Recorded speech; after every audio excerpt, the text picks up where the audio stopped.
Hi guys, it's Carol. How are you? I'm out on my balcony on the swing. It's a little chilly out here, but I just needed fresh air. I'm doing okay. My grandkids are here with me, so we're okay. Um, Sorry. I wanted to do a funnier video than my last one. Having a hard time breathing. It's just because the air's been so damp. It was a wet day here today, again, for the third day in a row. And texts keep coming up. Minimalism by Anne asked me about family vacations. So this will take probably 3 or 4 or 5 videos to talk about even this just one. I wasn't able to take my kids on very many vacations, but the ones that we did take, we had a ball. Now you have to remember, I'm just a hick woman from the middle of nowhere, had never driven across the country. Do not like to drive in traffic at all. But one year when my kids were, oops, sorry, I don't have the tripod out here. One year when my kids were teenagers, the youngest was probably maybe 12, but probably 12, 13, 15, and 16 probably was how old they were. At the end of December one year, I was horribly sick. I had the flu, did not think I was going to live through it, really. I mean, I was really, really sick. And while I was home from work sick, a Family Circle magazine came. And it was all about planning your summer vacation for families. And it said that every child deserves to be in Hannibal, Missouri on the 4th of July at least once in their life. So I thought, okay, if this doesn't kill me, we're going to have 4th of July in Hannibal, Missouri. Now this was when I lived in this little cracker box of a house. I had that old chunky car that I told you somebody tried to steal, and it wouldn't stay started long enough for them to get it out of the driveway. They finally gave up.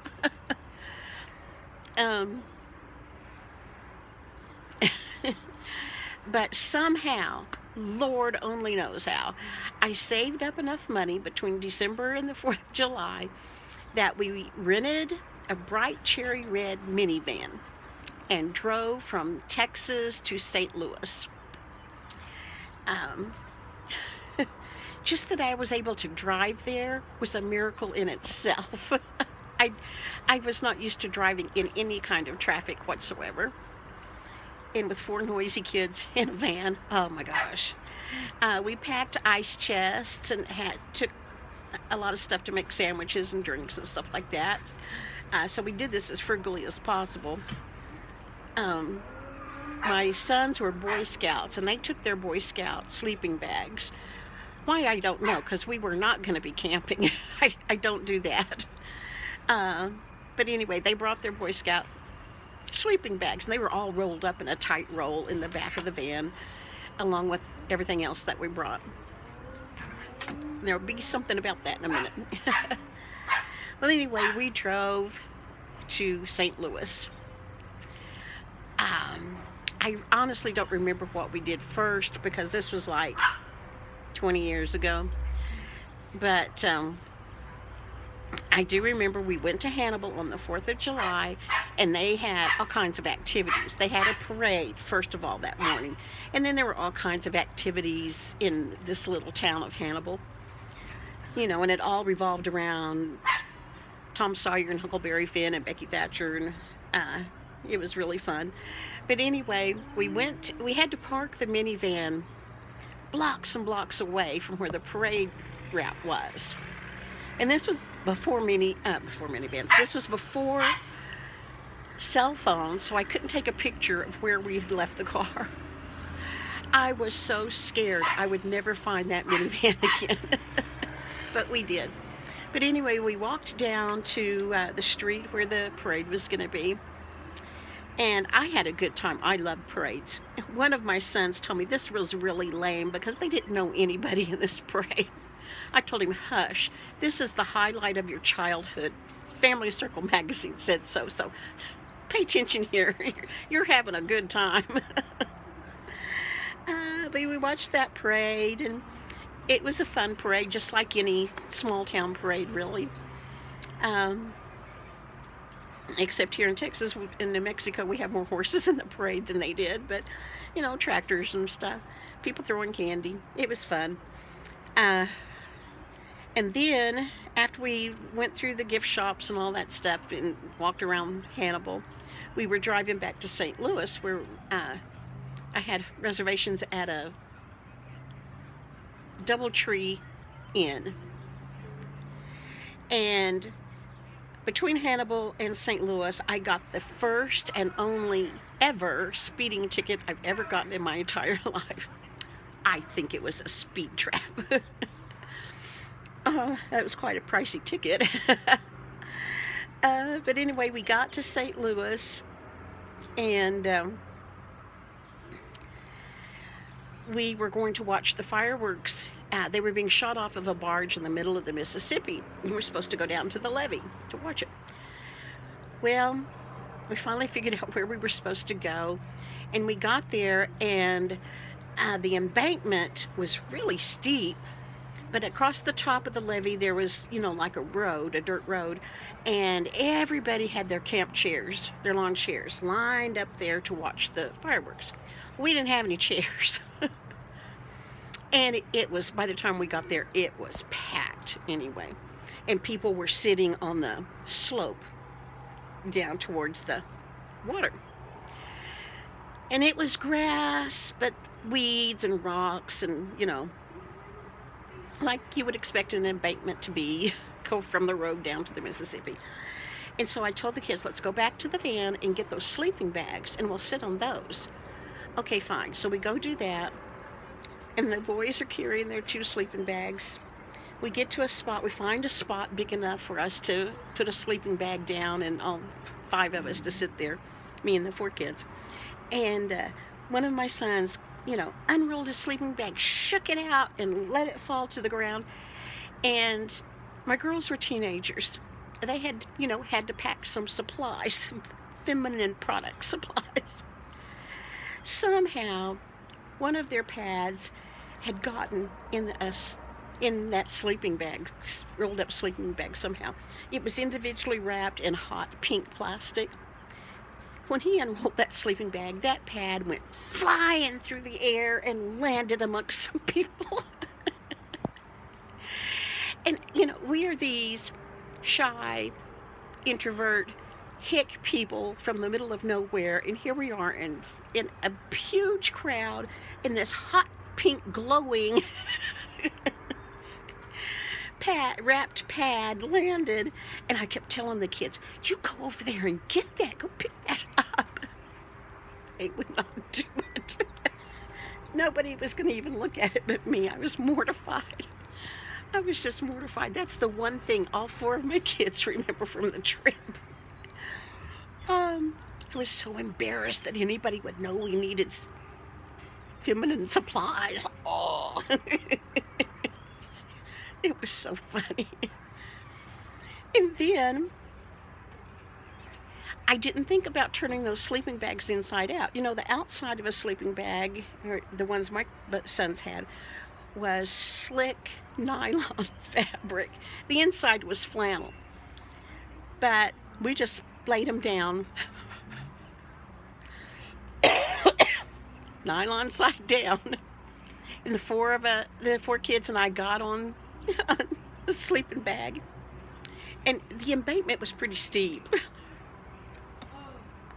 About the time we all got settled, that sleeping bag started to slide. I remember there were weeds because I was trying to hold on to a weed to stop us before we mowed down a bunch of people and we landed in the Mississippi, because we're all terrified of water. We didn't slide very far, but we were we were just so embarrassed over the whole thing. But we got settled finally. And the fireworks were absolutely beautiful, reflecting on that water. And it was a wonderful time. We did have an absolutely wonderful time on that trip.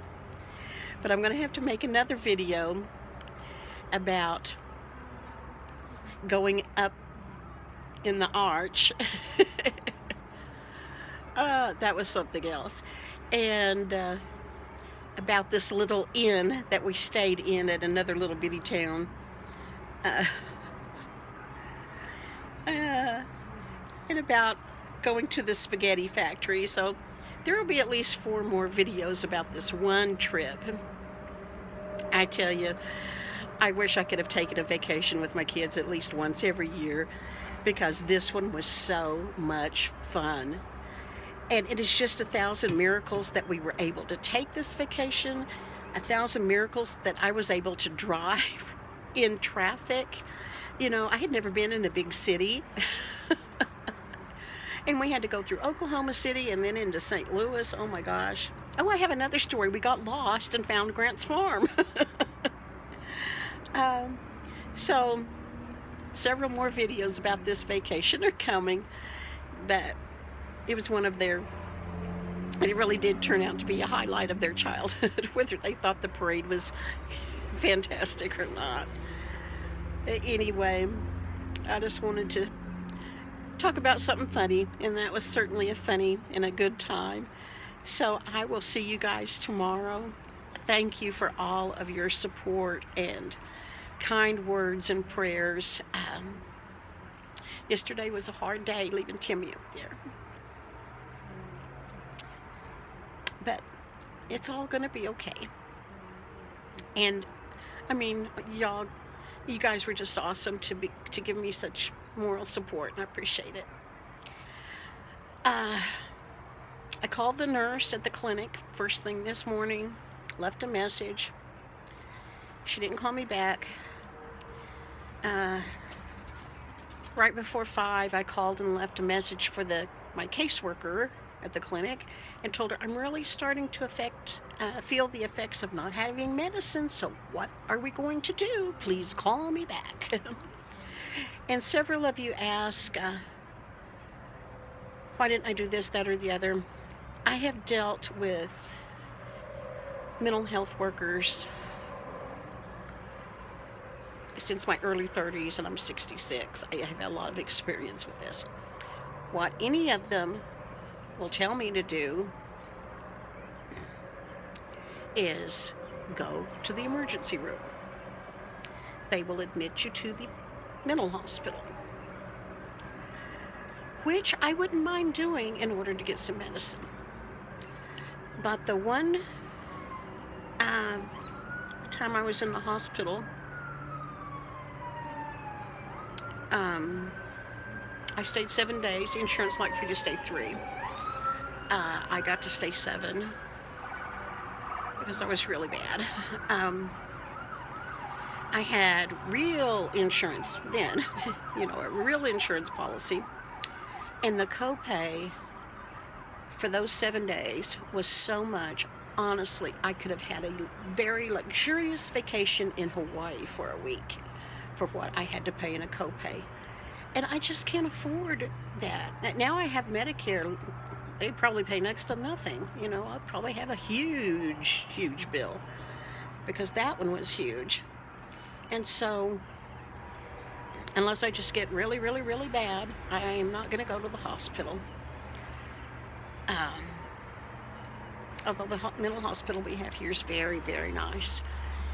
Very nice staff. I mean, it was a very positive experience. It wasn't horrible. Our family joke is we should have a suite with our name on it there. One of my daughters has been in and out of the hospital numerous times. One time she stayed for like a week, and then she was on a 6-week day patient program where she got to come home at night, but she had to be back by a certain time the next morning or they would call the police. In my family, we have a lot of experience with the mental health care field. But anyway, thank you guys for being such a good support for me. I'm going to go. We'll talk more about this vacation tomorrow. See ya.